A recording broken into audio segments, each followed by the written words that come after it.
رضا اکوانیان، روزنامه‌نگار و فعال حقوق بشر از بروکسل همراه ما هستند. سلام می‌کنم آقای اکوانیان. درباره شرایط زندانیان بعد حمله اسرائیل به اوین و آخرین وضعیت زندانیان منتقل شده بیشتر از شما بشنویم. بله، سلام، وقتتون بخیر. خب پیش از اینکه بخوایم به وضعیت زندانیان در واقع برسیم، ما لازم یادآوری بکنیم که اسرائیل از یه طرف دهها فرمانده نظامی و تعدادی از مسئولین اوین، مسئولین قضایی، بازجوی حتی وزارت اطلاعات و سپاه رو که جزو ناقضان جدی حقوق بشر بودن رو توی این حمله اخیر کشته. اما سوال خانواده‌های زندانیان این بودش که هدف اسرائیل از بمبارون اوین اساساً چی بود؟ خود اسرائیل اول گفت که اقدام نمادین بود، سردر اوین رو زد، ولی خانواده‌ها میگن دروغ بوده. چند حمله تو نقاط مختلف اوین صورت گرفته و در کنار ناقضان حقوق بشر تعدادی سرباز بیگناه، برخی اعضای خانواده‌های زندانیا، حتی آدمای نزدیک اوین بودن کشته شدن. اونور بیخبری از سلامتی دهها متهم سیاسی که تو 209، 240، 241 و 2 الف اوین بودن. اون برتر انتقال دست جمعی زندونیا به زندونیای دیگه که شما اشاره کردید.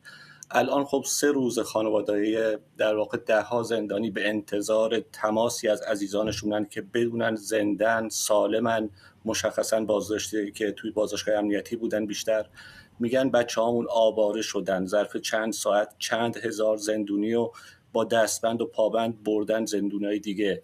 مردا تو تهران بزرگ بدون امکانات بهداشتی، محروم از دسترسی به دارو، کتاب و نمیدونم حتی وسایل اولیه شخصیشون هم محرومن.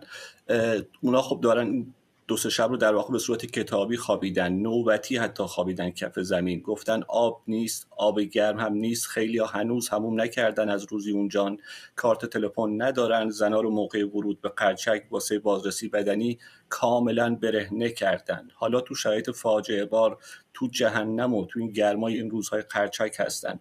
نه آشپزخونه دارن، نه سرویس بهداشتی قابل استفاده. حدود 80 نفر که بعضیا بالای 60 سال دارن و بیمارن، بعضی هم آسیبای جزئی دیده بودن ولی بهشون رسیدگی نشده. اونقدر جاشون گفتن کثیفه که ممکنه مریض بشن، اونم وسط بو و فضله کبوتر.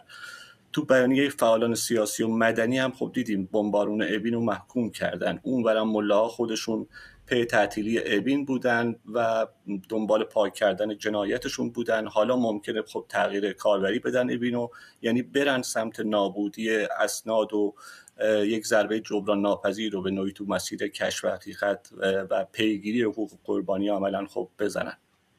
آقای اکوانیان، بعضی زندانیان هم درباره سرنوشت همبندی‌های محکوم به اعدام خودشون تو این شرایطی که الان هستیم ابراز نگرانی کردن. از کجا نشأت میگیره این نگرانی‌ها؟ بله، ببینید این که میگن نگرانن واسه اعدام، در واقع دلیلش اینه که جمهوری اسلامی هر وقت جایی ضربه خورده، وقتی زورش به کسی بهش ضربه زده نمیرسه، میره سراغ آدمای بیگناهی منتقدش بودن مشخصا، میره و انتقامش رو از اونها میخواد بگیره.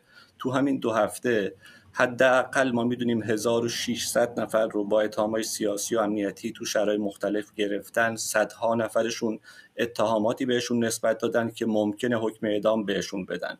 در کنار اونا جون هزاران زندانی سیاسی دیگه هم در خطر هستش.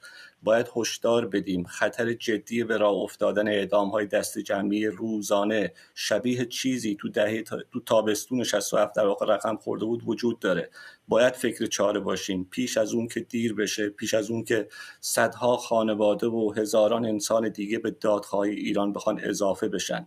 همین دیروز دیدیم سخنگوی قوه قضاییه به دروغ گفتش شرایط امنیتی زندونی به حالات عادی برگشته و همه زندونی‌ها توی شرایط مناسبن. ولی کدوم شرایط مناسب واسه نابودیشون، واسه قتل عامشون؟